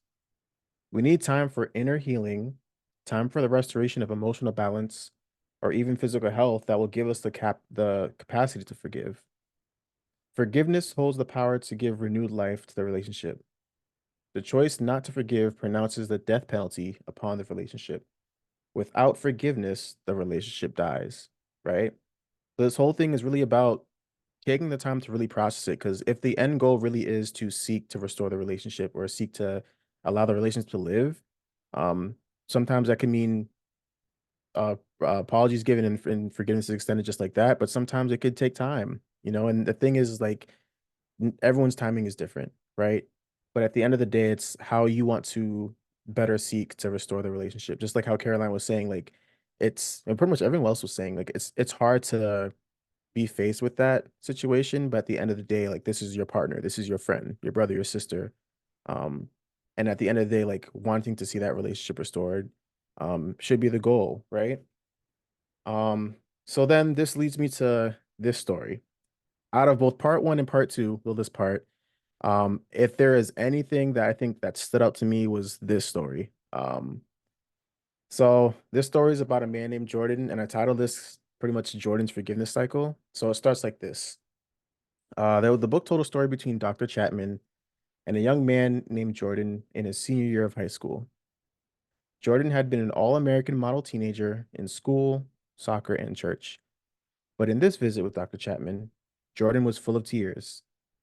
In his first year of college, he met a girl who he later had relations with, and she had gotten pregnant, and Jordan found out she had an abortion the week prior. Jordan was in severe pain and sobbing profusely. After minutes of crying, he then said, I let my parents down. I let God down. I let myself down. I let her down. I wish I could die. Dr. Chapman spent a year working with Jordan as he watched him genuinely apologize to his parents, the young woman, the woman's mother, and even to God, acknowledging his faults and asking for forgiveness. After a year of growth, Jordan said to Dr. Chapman, I think I need to apologize to one more person, which Dr. Chapman replied, Who was that? I need to apologize to myself. I keep beating myself up, even though everyone else has forgiven me. The only person left to forgive is myself. Jordan began saying to Dr. Chapman what he needed to apologize to himself for. And as he was doing this, Dr. Chapman quickly grabbed his computer and started typing Jordan's words. Dr. Chapman printed it out and handed it to Jordan, saying, I want you to stand in front of this mirror, look at yourself, and recite the apology you just said. Jordan began reciting his apology to himself. And as he got to the end of his apology, he froze, which then Dr. Chapman told him to say the last sentence, which Dr. Chapman decided to add to the letter. The last line that Jordan recited to himself was, Jordan, because I believe your apology is sincere, I choose to forgive you. Jordan went forward, finishing college and getting married with a wife and had a family. And then several years later, when Jordan met Dr. Chapman again, he mentioned that reciting that letter to himself was the most significant part of his growth journey. When you apologize to yourself, you are seeking to remove the emotional imbalance between the person you want to be, or the ideal self, and the person you are, the real self. In doing this, this brings on being at peace with oneself. So when you apologize to yourself, like you're actually trying to create a balance between what you want to be, or where you want to be, or where you should be, or where you think you should be, and then where you actually are. Because often when we go through our lives of like trying to achieve like where we want to be, we often forget, and we kind of blow it out of proportion, like where we actually are. But the book describes like holding on to that and kind of berating ourselves like Jordan was, um, kind of creates that imbalance. But it's important to kind of acknowledge um, both sides and kind of bring that balance together to really um, bring on peace, right? So for our last question, and probably could take just a few, maybe like two or three, but just like in Jordan's story, how do you relate to Jordan's story? And is there something that you need to forgive yourself about? Thinking back to Jordan's story of his story pretty much of like him berating himself and being harsh on himself for all the mistakes that he's done. And making the amends of apologizing to other people, but like also realizing that he needs to apologize to himself. So yeah, we'll start with that question. I see Sunflower, your hand is up. Dang, I really like, I resonated with the forgiving yourself part because usually how it is, you're quick to forgive everyone but yourself. You're quick to do things for everyone but yourself. You're quick to heal everybody but yourself. You know, you can see the plank in the other man's eye, but not your own eye. You know what I mean? Like, I feel like we just, when it comes to growth, when it comes to helping ourselves, we don't help ourselves enough. We want things, but we don't help ourselves enough.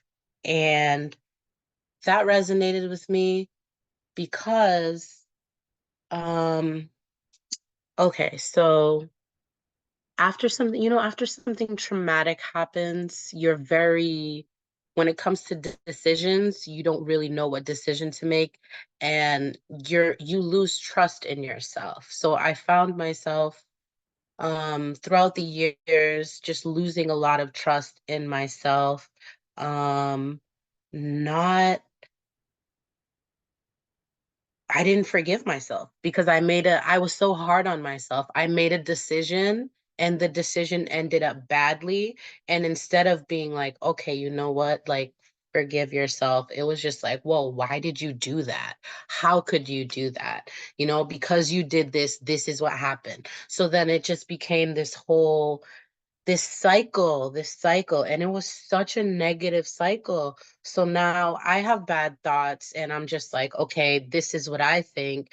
And then when you have negative thoughts about yourself, it's very, very hard for you to be accepting of other people, because how can you accept what is in someone else when you can't even accept what's in you? So I had to really separate myself from everybody for a long time. And I had to peel down the layers of my life and peel down the layers of me because, my foundation, at an age where foundation was everything, that's where the trauma occurred. So it's just like nothing is in order, everything feels crazy. And for the longest time, I was angry at myself. I didn't trust myself. Um, my relationship with self was really, really bad. And how can I be friends or love up on other people when I wasn't loving up on myself? Like, how can I possibly be close to somebody when I was afraid to get close to myself, when I was afraid to get close to God, when I was literally avoiding God? Because when you get closer to God, He cracks you open so bad that you're sitting there and you're seeing everything. Like, Everything is exposed. But exposure leads to growth, exposure leads to healing, exposure leads to everything. It's vulnerability. It's the reason why we're here. We're here to, crack ourselves open. And the apology that I needed the most, it wasn't coming from anybody but myself. I didn't need that apology from anybody.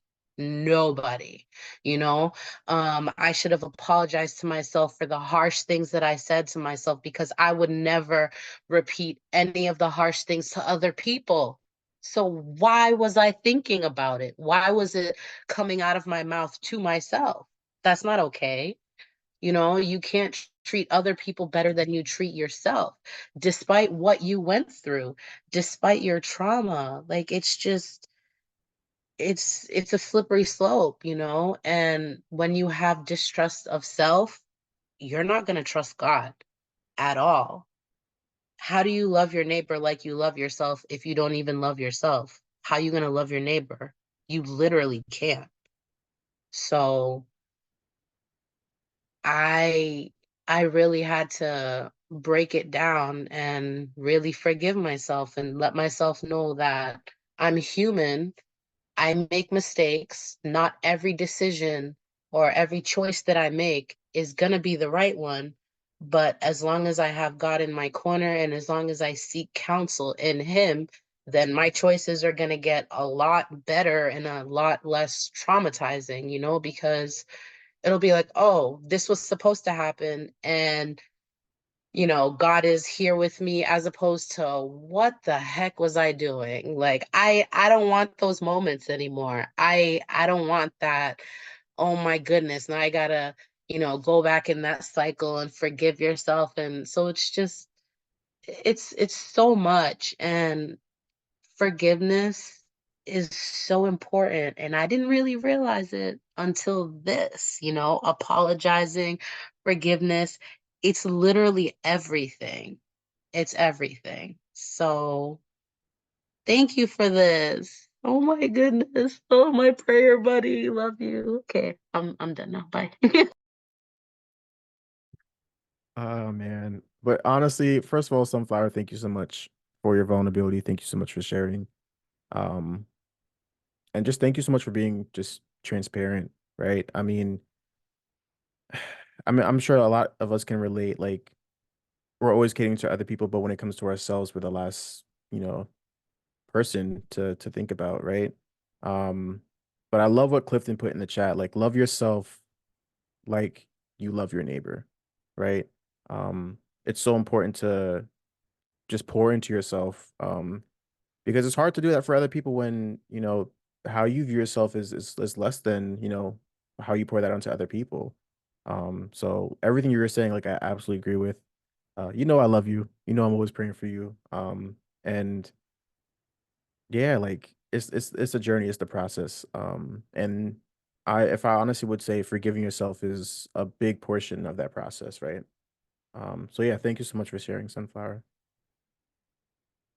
Um, I do want to leave room open, maybe just for one or two more people. And then there is like not a homework assignment. I'm not a licensed therapist, so I can't give actual homework, but I do think this exercise is very important. And just like how Jordan recited in front of a mirror, I think this would be helpful for you as well. So yeah, I do want to leave that space if someone else does want to share. So one last time, the last question is, how do you relate to Jordan's story? And is there something that you need to forgive yourself about? So I'll leave a space I open was for a gonna, few seconds. Yes. let me sit up so I'm not laid out on the couch. For the recording, anyways. I was gonna say, I heard this children's story at church years ago, and it resonated with me. About someone putting their hand in a jar and picking up like a penny or a quarter in the jar, and they really wanted to take it out, and so they balled their hand up into a fist and were like tugging their hand to get out of the jar, but of course they couldn't get it out. but it wasn't until they let go of this thing that they were able to pull their hand out. And like the moral of the story is like sometimes we hold on to things and our fists are balled up and we're not letting go of the thing that we want. It's like the thing that just is preventing us from being free. And it was something that the Lord told me, like, don't elevate your problems, your sin, your shortcoming above me and make them like oh my gosh, like God can never forgive me for this. Because then it's making that thing bigger than our God. And having that, like the Lord just tell that to me, like because like it was someone saying before, I think Clifton was saying like it's easier to know when you're offended versus when you've been the offender, to be able to reconcile with that. And what was the guy's name? Joshua? The story? Jordan. Oh, close. So like Jordan's story, that like forgiving of yourself is hard sometimes. And I like if like you come down hard on yourself and like, man, I know better, I should have done better. And then it moves into like unhealthy guilt. Because I think that there's a really short window where guilt is healthy when it puts you into repentance.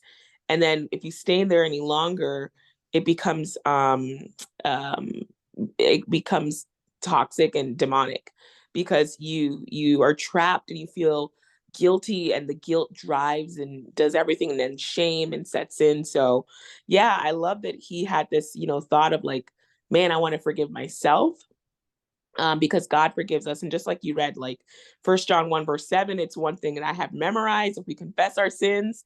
Because in those moments, like you feel like, man, gosh, I messed up again, I did this again, and it doesn't feel like forgiveness is there, but like our feelings don't matter with what's true, when it compared to what's true. And the truth, the Lord says, if you confess your sins, he's faithful and just to forgive. So I feel like that sometimes, because it's hard for me to apologize. I don't like admitting wrong. Like I've wronged someone, and I don't know if it's less of like, oh, I'm always right. I don't think that's the perspective. I think it's like, um, man, I made a mistake. What's going to happen with this relationship? What's going to like conflict? Is not good. My thought before was conflict means, the end of a relationship. And I know that's not true, but it still feels that way in the moment. So I resonate with Jordan's story, because it's the forgiveness piece of myself is something that the Lord had to really iron out and refine in my character once he showed me that, like, I can make and take something and hold on to it, and elevate that thing above God. Yeah, I love that perspective. Like fully letting go of that, because once we keep holding on to it, like we're then putting that above God. And also like you were saying, like with oh my gosh, I just had it too. But yeah, I don't know why it's not coming back to me. But I love what you're saying, like in terms of just like the growth process of like letting go in general, right? Because like not doing that, like, oh, that's what you were saying, like the guilt and shame, once you hold on to that too long, that could then it could then become toxic. It's important to like have that there initially, because that's what leads us to repentance, but holding on to that long term is when there's like lasting damaging effects. So recognizing that in that moment, like it's important. So yeah, thank you for that, Chanel. um okay, so I do want to kind of close out with these last four slides, or last two slides, and then the other two are just about the exercise. So forgiving yourself, right? Um Sometimes the emotional anxiety stems from failure to live up to one's moral standards. In the case of Jordan, Jordan had promised himself that he would never be sexually active before marriage. He believed that this was God's standard and he intended to follow it. However, when he consciously violated his moral standards, he was overcome by anxious and guilt, like we spoke about. Um, his apologies to others had served to heal those relationships. But until he apologized to himself, he did not really find inner peace. Um, when we fail to live up to our ideal self, what happens inside of us is what happens inside of others when we offend them. We become angry. This anger is turned towards self and often expressed through explosions of anger, right? And then sometimes we may say phrases like this, like, I'm stupid, I'm dumb, I'll never get it right, I'll never amount to anything, what's wrong with me? Um, Apologizing to oneself does require self-talk. Talking to yourself is not a sign of mental illness. In fact, mentally healthy people always talk to themselves, encouraging themselves, affirming themselves, advising themselves, questioning themselves. No positive purpose is served by berating ourselves explosively or impulsively. So with that, just like how Jordan wrote, or rather said his letter to himself in the mirror, the book also encourages us to even explore writing that apology letter to ourselves, right? For an area that we probably need to forgive ourselves for. So I'll just put my name in for where it says your name, but of course, where it says your name, you would put in your name, or yeah, you would put in your actual name. But I'll read it like I saw. So the letter says this: Joab, I want to tell you that what I did was wrong. I mean, really wrong. I want to tell you that I have learned my lesson. Joab, I want to give myself freedom to be happy again. And Joab, so now I know we've been talking about apology languages. So it's important that this last sentence uses or utilizes your apology language. So whatever is your personal apology language, you would insert that statement into here. So for me, my primary apology language is accepting responsibility. So then that last sentence for me would sound something like this. And Joab, I accept that it was my fault and I take accountability for my wrongdoing. And wherever your primary apology language is, you would fill in with that sentence. So I might honestly, I probably will share the slides part 1 and part 2 with you. So if you do need it, just let me know. I'll be glad to share this with you. But just as you write your apology letter, it's also equally important to write your self-forgiveness, right? Because So I'll just go back for a second. oh, okay. Yeah. Right. We're good. Oh, did you screenshot it? I did. Okay. Hold on. Oh, Sorry, I just got in and this was important. okay. I mean, yeah, like I said, I'll send both slides, or I can send it to Devonte and maybe you could put it in the chat. That's possible, but yeah. Um, yeah, so like I said, with the apology statement, it's also important to follow up with your own forgiveness statement, just like how Jordan forgave himself. So then your forgiveness statement would sound something like this. Of course, your name, not my name, but Joab, the offense you committed has troubled me greatly. It has brought me much inner anxiety, but I've heard your sincere apology and I value you. Therefore, Joab, I choose to forgive you. I will no longer hold the offense against you. I will do everything I can to make your future bright. You can count on my support. Let me say it again. Joab, I forgive you. Apologizing and extending forgiveness throughout this whole entire book has always been about seeking to see the relationship restored between us and someone else. But that also means we need to seek to restore the relationship with our former selves as well. So with that, while writing these last 4 presentation slides, I think I remember I was writing this actually Tuesday, and like God was speaking to me with this part specifically, and that's why the story kind of stood out to me the most.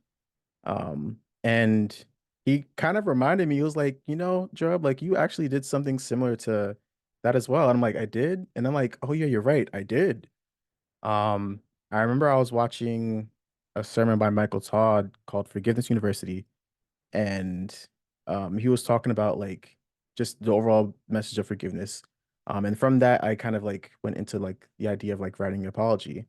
Um, so much so that I don't know if you guys were able to see, but if you can't really see what these are like little capsules, like vitamin capsules, but there's no powder inside these. Actually, inside every single one is a message or letter.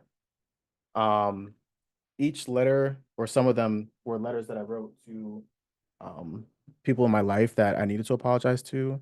Um, a good majority of them are like letters that I needed to write to myself to apologize to myself for. Um, but God was like, there was this one that I wrote that I need to share because he pretty much was saying like I just have to share it. So all transparency, bear with me. But this was one that I wrote to myself. Um, I think the date on this one was let me just double check. Yeah, September 6th, 2020. So this is when I first got into grad school. Um, and I know I've shared this before of like sexual morality and how that's like crippled me in like my growth process. Um, but this story was of, well, I'll just read the letter first. So the letter to myself says, Joab, I'm sorry for being ashamed of myself when I would engage in sexual immorality. I learned from a download of what I thought was the Transformers movie when going to a school field trip, but when I loaded up the actual video, it was pornography. And I saw how the motions were done in the video, and ever since then, I have been caught in this cycle.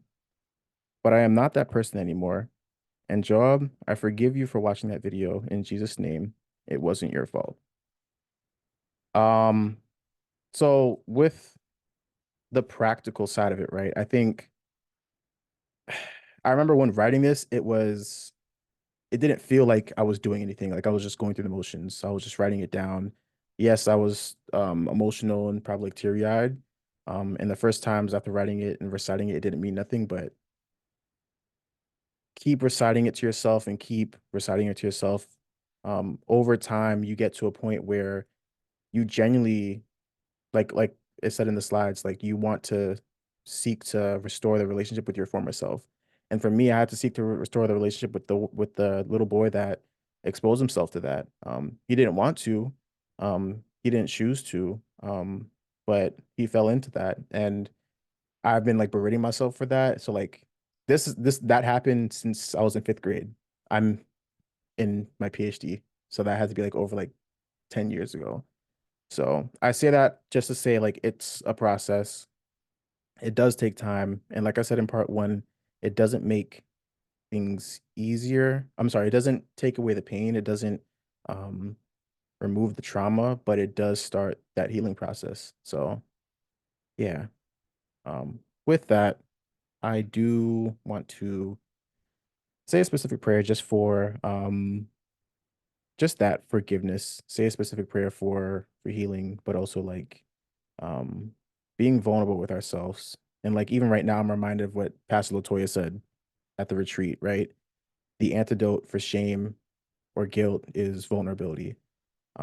So yeah, in this moment, let's bow our heads and close our eyes. Close, but I'll pray for just that.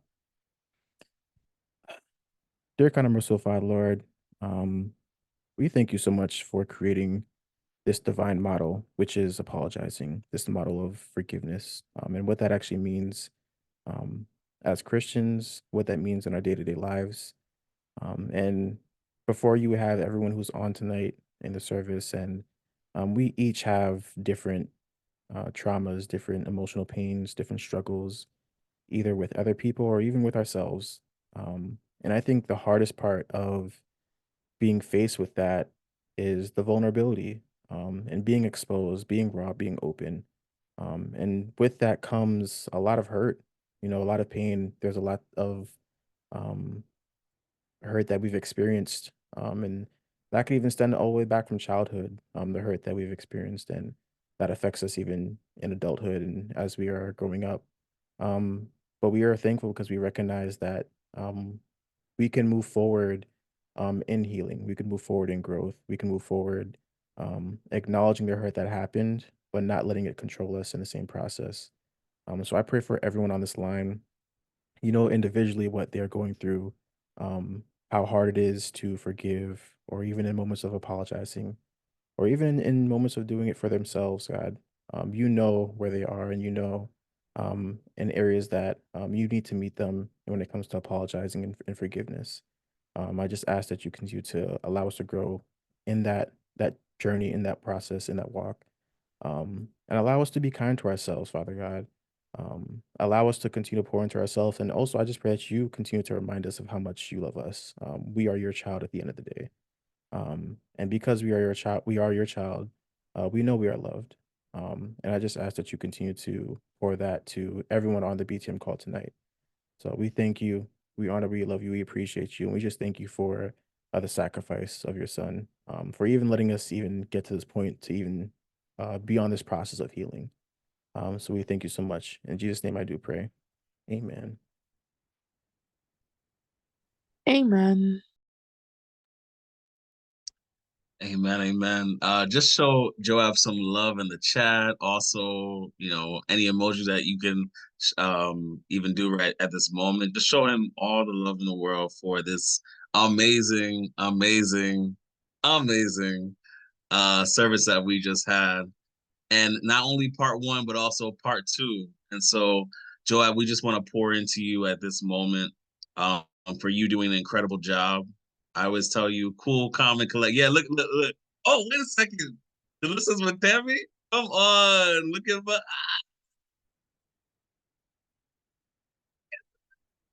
Come on. I didn't forget what I was saying. And so, Joab, we just want to pour into you and say thank you so much for this awesome service, this topic, for your vulnerability. Mr. Cool, Calm, and Collected, but even more than that, one of the things that I really just appreciate about even this service is you allowing the Holy Spirit to work within your vulnerability and telling your story, and more than just regular gifts that we might have. If we always end a service and the Holy Spirit's leading and guiding, then that was a service well done. And so thank you so much for all that you do. And we are ready for him to do even more as we are watching all our BTM people taking a stand and moving on up. Come on, let's go. Yeah, let's go. And so, Joab, we love you, bro. Thank you so much. And this topic, I was screenshotting. I mean, I had the presentation, but I had to screenshot in real time to be like, ooh, that's good. I was like, ooh, that's real good. Come on. Come on. And by the way, guys, I just have two quick announcements for you. But next week, actually, this is the month for people leading out. So Joab started us off the first 2 weeks. And next week, Miss Arshley is about to host. Next week, Arshley's about to host on Women's Health. All right. And so these are my people. These are my people. I'm getting excited. My gosh. My gosh. My gosh. Anyway, I want to share the screen really quickly as we share some announcements. And we want to keep it short. We won't hold you for too long. But I said, why not? We should share these announcements on our YouTube page, okay? And so, Breaking the Mold Ministry, if you haven't liked and subscribe, make sure you do that, all right? And so, with that, why I brought you to this page, because we have many beautiful videos that you just have to check it out. And we also want to thank Cherie for doing this entire channel. She is just, my gosh, woo! Okay. And so, as you can see, we had our service tonight. And my gosh, I mean, look at my bro on the left side. You just, come up. Oh my God, let's go. And that was tonight. But even more than that, I'm looking for the thing. Hold on one second. There's another one here. It's coming. Don't worry. But we have another picture that we want to show you. Interesting. Give me 1 second, guys. It was just there. It was really just there. It will pop up in a second. Wow, it's playing games with me. That's so funny. That's really so funny. But in the meantime, while I'm pulling this up, one of the things that we do want to talk about that's happening tomorrow is the go-karting event that's coming up. And so we would love you to come on out and enjoy with us. There's a flyer that's in the WhatsApp chat. And so if you can come on out, we would love to have you, definitely love to have you. And that event is going to be at what time? Cherie? 5:30 tomorrow night. 5:30 tomorrow night, okay? And so we would love to have you. Can't wait to see everyone there and have an awesome time, okay? And so that's the reason why we're meeting tonight. We're meeting tonight because tomorrow we know that we want to give you guys some time to drive, be cool, calm, and relax, and then have a great time tomorrow. As you see in the chat, no, 5:30 American time, okay? Not Caribbean time. And like how you said Caribbean time, okay? I like that, but no, 5:30 American time. Let's try to do better, okay? Let's try to do better. Y'all go on vacation, but this is not vacation. Tomorrow's not vacation. When you go on vacation, you do Caribbean time. But tomorrow, come American time, okay?